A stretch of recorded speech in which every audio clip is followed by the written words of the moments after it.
Buonasera, bentrovati a Sicilia 24, i principali argomenti di oggi. Testimoni della devastazione causata in Spagna da un nubifragio senza precedenti bloccato da 3 giorni a Valencia, anche un gruppo di studenti della provincia di Catania. Il ponte di Ognissanti tra mare e arte, 10 milioni gli italiani in viaggio, ma in tanti scelgono di restare in famiglia. Il cimitero di Catania pronto dopo interventi di riqualificazione e messa in sicurezza.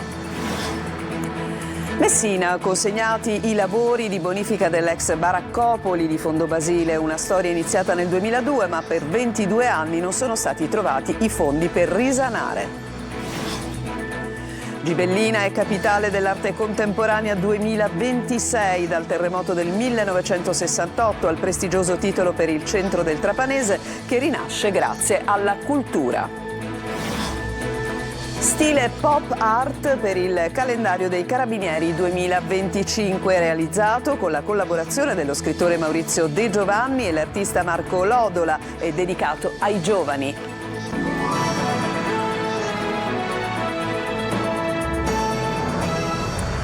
Apriamo il nostro telegiornale con il disastro in Spagna, la violenza di un nubifragio senza precedenti che ha bloccato, proprio nel momento in cui si è, continua la ricerca dei dispersi, ha bloccato, come dicevamo, anche un gruppo di siciliani che in quelle ore si trovavano nelle zone più colpite. Adelaide Barbagallo. Ponti distrutti, strade chiuse, manca l'acqua e la luce. L'apocalisse di vento, acqua e fango ha trascinato ogni cosa, ha provocato un centinaio di morti e un numero imprecisato di dispersi. Valencia è una città in ginocchio. Nella città spagnola anche tanti siciliani. Per l'Erasmus, 33 studenti degli istituti superiori Radice e Capizzi di Bronte e Medi di Randazzo e 2 docenti si trovavano lì. Dovevano rientrare 3 giorni fa in Sicilia, ma non possono. Tantissima la paura. Impossibile raggiungerli. Sono chiusi nelle case delle famiglie che li stanno ospitando. La dirigente dell'istituto Radice si è rivolta alla Farnesina. Stiamo cercando di riprogrammare il loro rientro, ovviamente in sicurezza, e questo lo faremo quando cesserà l'allerta. Ma ci sono tanti siciliani che vivono e lavorano a Valencia, tra loro Simone Caltabiano. Ci sono tutti i supermercati vuoti, che situazioni di molte strade principali che collegano a Valencia centro sono distrutte.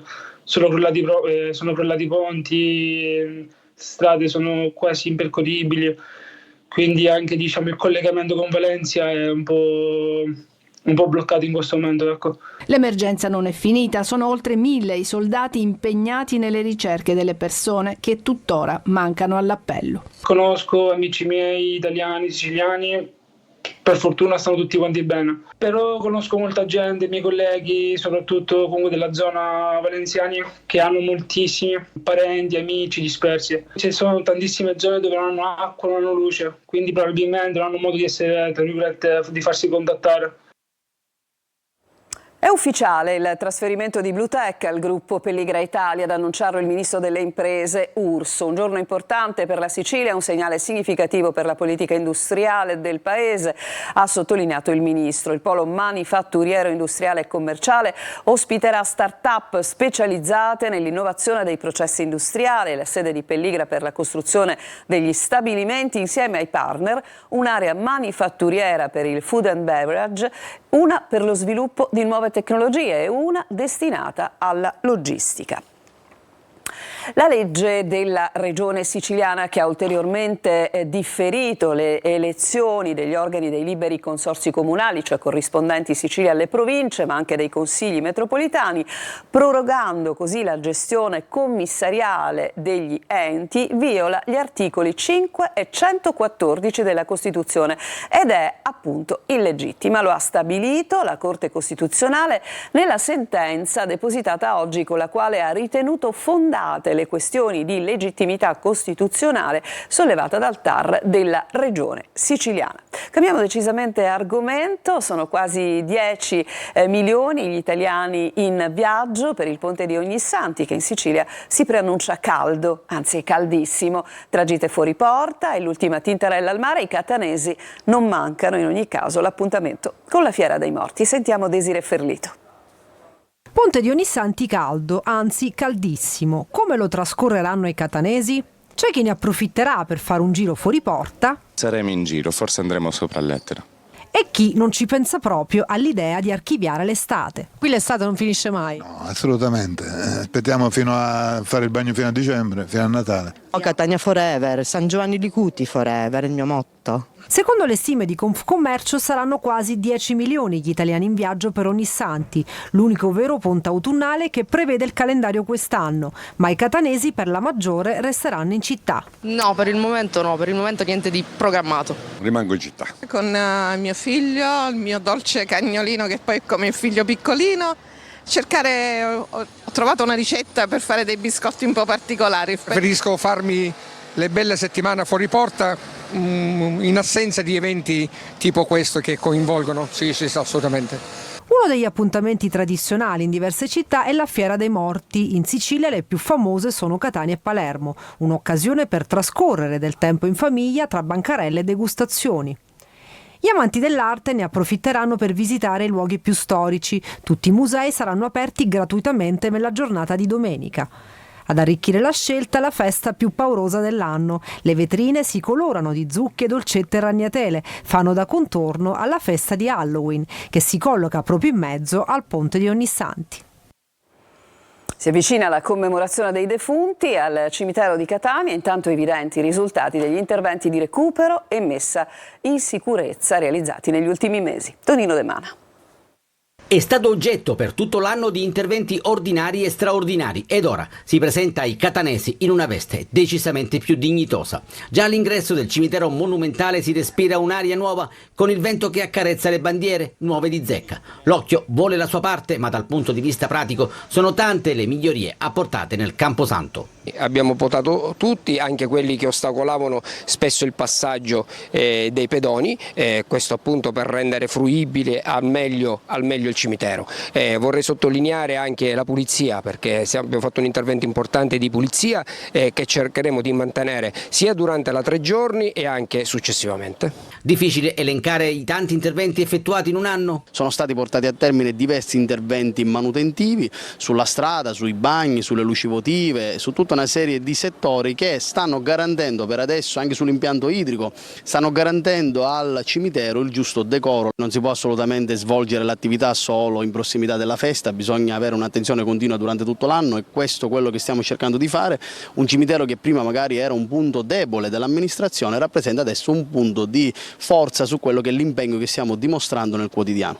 Da domani, in vista del clou della ricorrenza dei defunti, scatta un piano straordinario di viabilità con molte strade che saranno interdette al traffico. 4 auto del comune saranno a disposizione per accompagnare i disabili, mentre AMTS potenzierà i bus navetta interni e le frequenze delle corse dirette con l'aggiunta di altre linee con percorsi speciali. Il cimitero rimarrà aperto dalle 7 alle 17.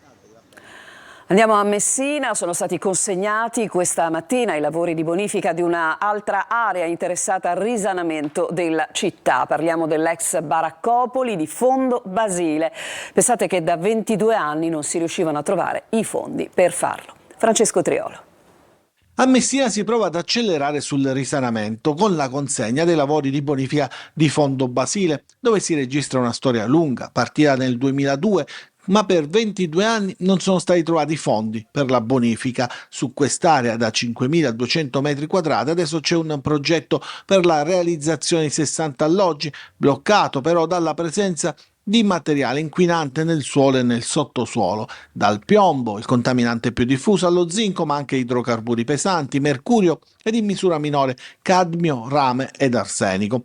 Il risanamento della città è partito con la legge speciale del 2021 che ha dato poteri speciali per la demolizione e la riqualificazione delle aree dove prima sorgevano ben 80 baraccopoli in tutta la città. Questo è il 7° cantiere che in questo momento la struttura del commissario apre nella città, a nord, al centro, al sud, bonifica, demolizioni, riqualificazioni e a fine anno arriveremo a 12 cantieri aperti contemporaneamente, quello che non si era mai visto sul risanamento.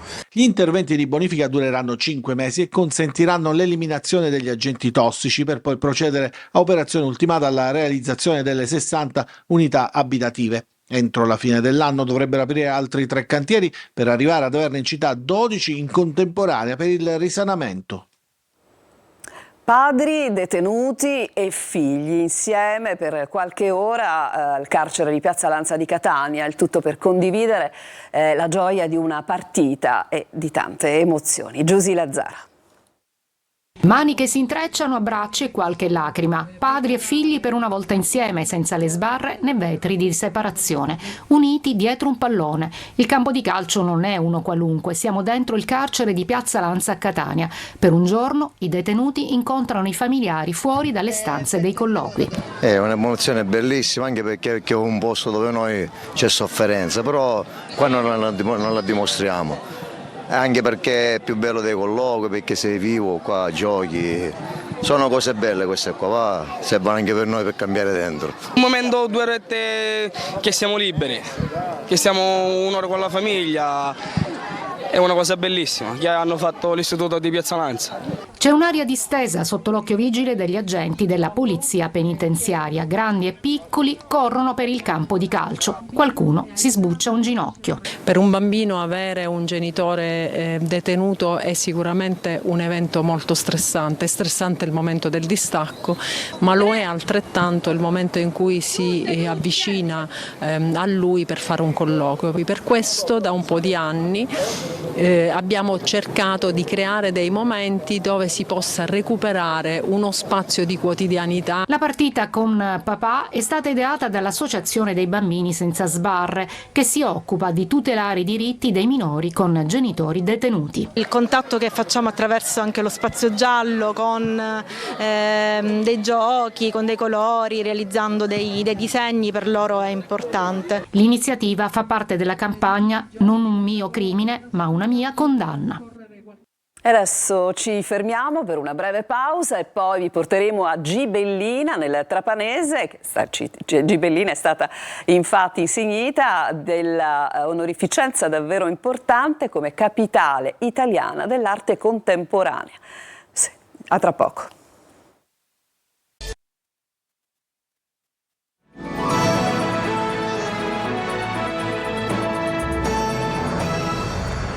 E siamo rientrati in studio dal terremoto del 1968 alla consacrazione di città capitale dell'arte contemporanea, riconosciuto a Gibellina nel Trapanese. Il prestigioso titolo è per il 2026. Orazio Longo. Città pioniera di quella che oggi viene definita la rigenerazione urbana, un po' opera d'arte, un po' luogo da abitare. Per queste motivazioni Gibellina è stata insignita del titolo di capitale italiana dell'arte contemporanea per il 2026, la prima capitale del genere. Lo ha annunciato il ministro della cultura Alessandro Giuli. Gibellina era in finale con Carrara, Gallarate, Pescara e Todi. Sarà un grande laboratorio, ha detto il ministro, per condividere pensieri e soluzioni sui temi dello spazio pubblico, della comunità, del paesaggio e della sostenibilità.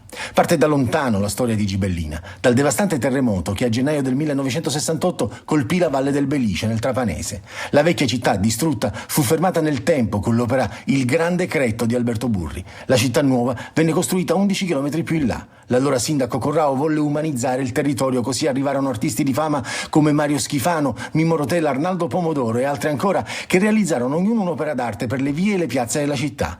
Adesso il felice epilogo, dopo Agrigento, capitale italiana della cultura 2025, la Sicilia quindi porta a casa un altro prestigioso riconoscimento. Tante le persone che si sono riunite nell'aula consiliare di Gibellina, dove è stato allestito un maxi schermo, un urlo di festa si è elevato al momento della proclamazione. In prima fila Roberto Albergoni, autore del progetto Portami il futuro, che la giuria ha premiato. Il primo grazie va a Ludovico Corrao, che ha dato un'identità a una città distrutta, ha detto il sindaco Salvatore Sutera. Questa è la consacrazione che quella utopia è diventata realtà. Numerosi messaggi di auguri, tra cui quello del presidente della regione Schifani, che sottolinea come il riconoscimento a Gibellina premia tutta la Sicilia.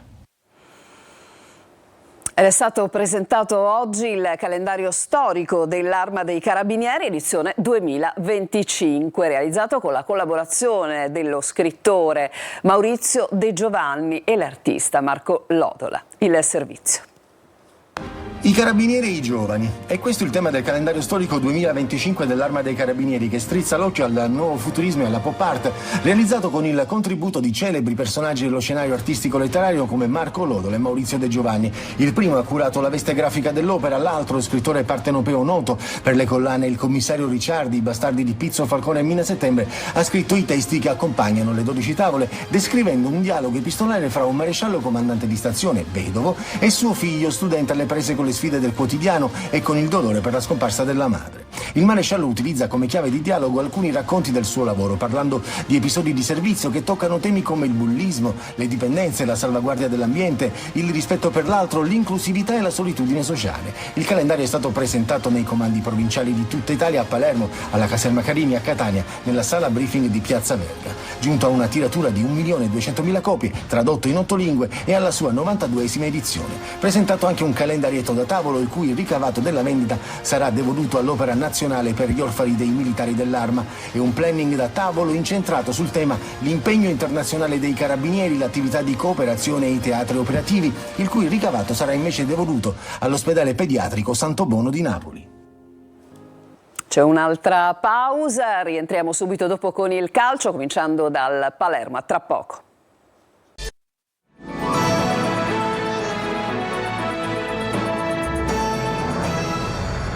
E siamo al calcio, pari senza gol per il Palermo a Mantova, 0-0 e pochissime occasioni. Il servizio di Marco Gullà. Si ferma a 9 partite la serie utile del Trapani, sconfitto per 2-1 al Provinciale da un Avellino sempre più lanciato all'inseguimento del Benevento, con 6 vittorie ed un pari da quando c'è in panchina Raffaele Biancolino. Il Trapani ci ha provato a rifarsi dopo la delusione per il pareggio di domenica a Monopoli.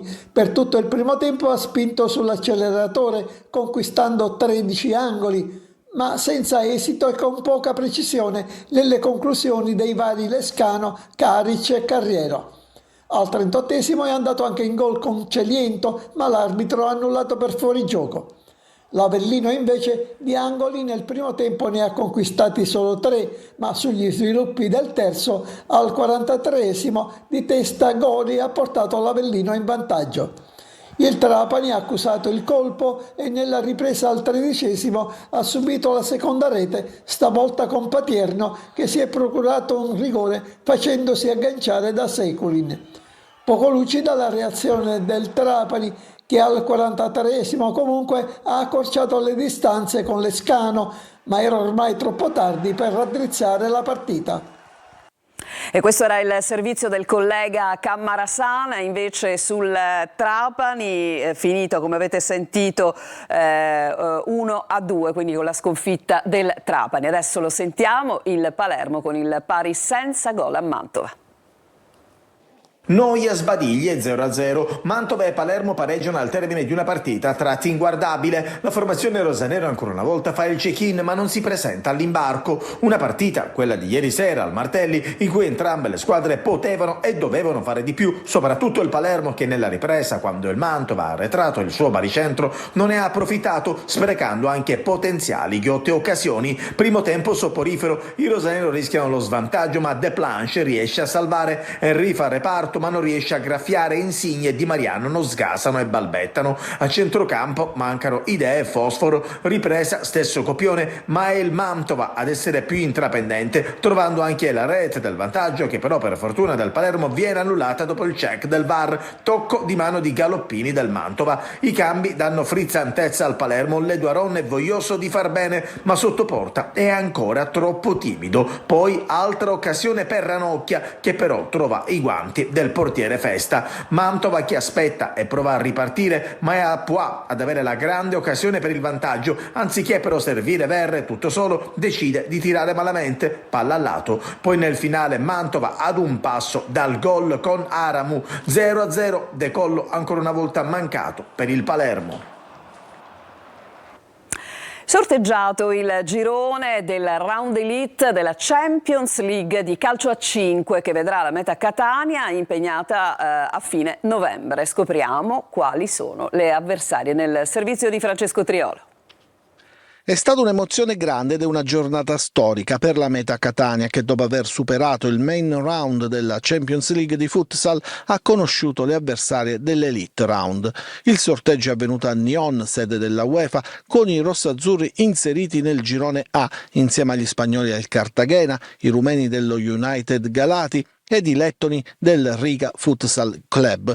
Il concentramento verrà giocato in Spagna, in casa del Cartagena, dal 26 novembre al 1 dicembre e dai 4 gironi del Round Elite usciranno fuori le 4 squadre che parteciperanno poi alla fase di eliminazione diretta che si svolgerà il prossimo maggio. È un girone tutto da scoprire che si preannuncia comunque insidioso. Cartagena e Meta Catania sono all'esordio in Europa con quella rossazzurra che è l'unica squadra proveniente dal turno preliminare. Lo United Galati è allenato dal 53enne tecnico brasiliano Cacau che ha già portato il Kairat alla vittoria nel 2013 e nel 2015, ma sia i rumeni del Galati che la formazione del Riga sono considerate alla portata della meta nonostante abbiano stranieri importanti in rosa. La formazione favorita, anche secondo l'allenatore rossazzurro Juarra, rimane Cartagena, campione di Spagna e squadra ospitante, ma in casa Catania c'è l'intenzione di affrontare il girone con convinzione e la consapevolezza di essere tra le prime 16 squadre in Europa. Ed è con questo servizio che si chiude questa edizione di Sicilia 24. Grazie a tutti per averci seguito e buona serata.